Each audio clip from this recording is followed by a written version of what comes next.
ಎಲ್ಲರಿಗೂ ನಮಸ್ಕಾರ. ಇವತ್ತು ಮೆಂತ್ಯ ಚಟ್ನಿ ಹೇಗೆ ಮಾಡೋದು ನೋಡೋಣ ಬನ್ನಿ. ಮೆಂತ್ಯಕಾಳು ಒಂದು ಸ್ವಲ್ಪ ಮೆಂತ್ಯಕಾಳನ್ನ ಈ ರೀತಿ ನೆನೆಸಿ ಇಟ್ಟಿದ್ದೀನಿ. ಒಂದು 5 ಗಂಟೆಗಳ ಕಾಲ ನೆನೆಸಿ ಇಡಬೇಕು. ಒಂದು ಸ್ವಲ್ಪ ಬ್ಯಾಡಗಿ ಮೆಣಸಿನ್ಕಾಯಿನ ಇಲ್ಲಿ ಹುರ್ಕೊಳ್ತಾ ಇದ್ದೀವಿ. ಆಮೇಲೆ ಮೆಂತ್ಯಕಾಳು, ಬೆಳ್ಳುಳ್ಳಿ, ಹುಣಸೆ ಹಣ್ಣು, ಕೊತ್ತಂಬರಿ ಸೊಪ್ಪು, ಸ್ವಲ್ಪ ಬೆಲ್ಲ, ಸ್ವಲ್ಪ ಉಪ್ಪು ಬೇಕಾಗುತ್ತೆ ಇದಕ್ಕೆ. ಇದಿಷ್ಟನ್ನು ಒಂದು ಮಿಕ್ಸಿ ಜಾರ್ಗೆ ಹಾಕ್ಕೋಬೇಕು. ಮೆಂತ್ಯಕಾಳು, ಬೆಲ್ಲ, ಬೆಳ್ಳುಳ್ಳಿ, ಹುಣಸೆ ಹಣ್ಣು, ಮೆಣಸಿನ್ಕಾಯಿನ ಏನು ಹುರಿದಿಟ್ಟಿರ್ತೀವಲ್ಲ ಅದು ತುಂಬೆಲ್ಲ ತೆಗೆದುಬಿಟ್ಟು ಸ್ವಲ್ಪ ಮುರಿದು ಒಂದು ಮೆಣಸಿನ್ಕಾಯಿಲಿ 2 ಭಾಗ ಮಾಡಿ ಹಾಕೋದು. ಹಾಗೆ ಸ್ವಲ್ಪ ಕೊತ್ತಂಬರಿ ಸೊಪ್ಪು, ಉಪ್ಪು ಎಷ್ಟು ಬೇಕೋ ಅಷ್ಟು ಹಾಕ್ಕೊಂಡು ನುಣ್ಣಗೆ ರುಬ್ಕೋಬೇಕು.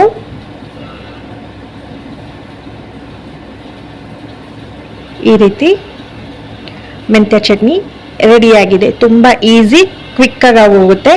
ರೊಟ್ಟಿ, ಚಪಾತಿ, ಬಿಸಿ ಅನ್ನ ಯಾವುದಕ್ಕೆ ಬೇಕಾದರೂ ತಿನ್ಬೋದು.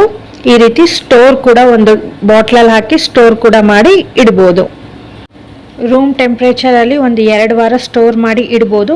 ಫ್ರಿಜ್ಜಲ್ಲಾದರೆ ಒಂದು 15ರಿಂದ 1 ತಿಂಗಳು ಕೂಡ ಆರಾಮಾಗಿರುತ್ತೆ. ಈ ಚಟ್ನಿ ಏನೂ ಆಗೋದಿಲ್ಲ. ತುಂಬ ಹೆಲ್ದಿ ಕೂಡ ಹೌದು ಈ ಮೆಂತ್ಯಕಾಳಿಂದ ಮಾಡಿರುವಂಥ ಮೆಂತ್ಯ ಚಟ್ನಿ. ಹಾಗೆ ಸ್ಟೋರ್ ಮಾಡಿರುವ ಚಟ್ನಿನ ಹೇಗೆ ರೀಯೂಸ್ ಮಾಡೋದು ನೋಡೋಣ ಬನ್ನಿ. ಈ ರೀತಿ ಬಾಟ್ಲಲ್ಲಿ ಹಾಕಿಟ್ಟಿದ್ನಲ್ಲ ಅದರಿಂದ 1 ಸ್ಪೂನ್ ಚಟ್ನಿ, ನಿಮಗೆ ಎಷ್ಟು ಬೇಕೋ ಅಷ್ಟು ಚಟ್ನಿ ಹಾಕ್ಕೊಂಡು ಸ್ವಲ್ಪ ನೀರು ಹಾಕಿ ಚೆನ್ನಾಗಿ ಮಿಕ್ಸ್ ಮಾಡಿಕೊಂಡ್ರೆ ಸಾಕು, ಚಟ್ನಿ ರೆಡಿ ಆಗುತ್ತೆ. ಇದು ನೀರು ಹಾಕ್ಕೊಂಡು ಮಿಕ್ಸ್ ಮಾಡ್ಕೋಬೇಕು ಅಂತೇನಿಲ್ಲ, ಹಾಗೆ ಕೂಡ ತಿನ್ಬೋದು. ಬಟ್ ಚಪಾತಿಗೆ ಅಥವಾ ಇಡ್ಲಿ ಏನಾದರೂ ತಿನ್ನಬೇಕು ಅಂದರೆ ಸ್ವಲ್ಪ ನೀರು ಥರ ಇರಬೇಕಲ್ವಾ, ಅದಕ್ಕೋಸ್ಕರ ಈ ರೀತಿ ಮಾಡ್ತಾ ಇರೋದು.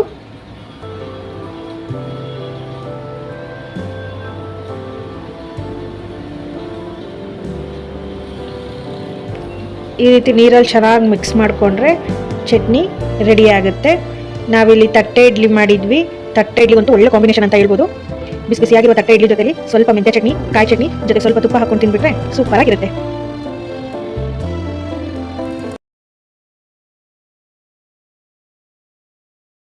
ಹಾಗೆ ಇದೇ ಚಟ್ನಿಗೆ ಸ್ವಲ್ಪ ನೀರು ಮಾಡಿಕೊಂಡು ಒಂದು ಈರುಳ್ಳಿ ಒಗ್ಗರಣೆ ಮೇಲೆ ಸ್ವಲ್ಪ ಕೊತ್ತಂಬರಿ ಹಾಕಿ ಸ್ವಲ್ಪ ಉಪ್ಪು ಹಾಕಿಬಿಟ್ರೆ ಮುದ್ದೆಗಂತೂ ತುಂಬಾ ಚೆನ್ನಾಗಿರುತ್ತೆ. ಒಮ್ಮೆ ಟ್ರೈ ಮಾಡಿ ನೋಡಿ.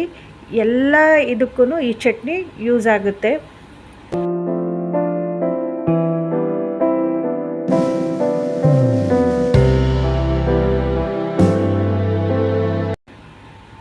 ಈ ವಿಡಿಯೋ ನಿಮಗೆ ಇಷ್ಟವಾದಲ್ಲಿ ದಯವಿಟ್ಟು ಲೈಕ್ ಮಾಡಿ, ಕಮೆಂಟ್ ಮಾಡಿ, ಶೇರ್ ಮಾಡಿ, ಸಬ್ಸ್ಕ್ರೈಬ್ ಮಾಡೋದನ್ನು ಮಾತ್ರ ಮರಿಬೇಡಿ.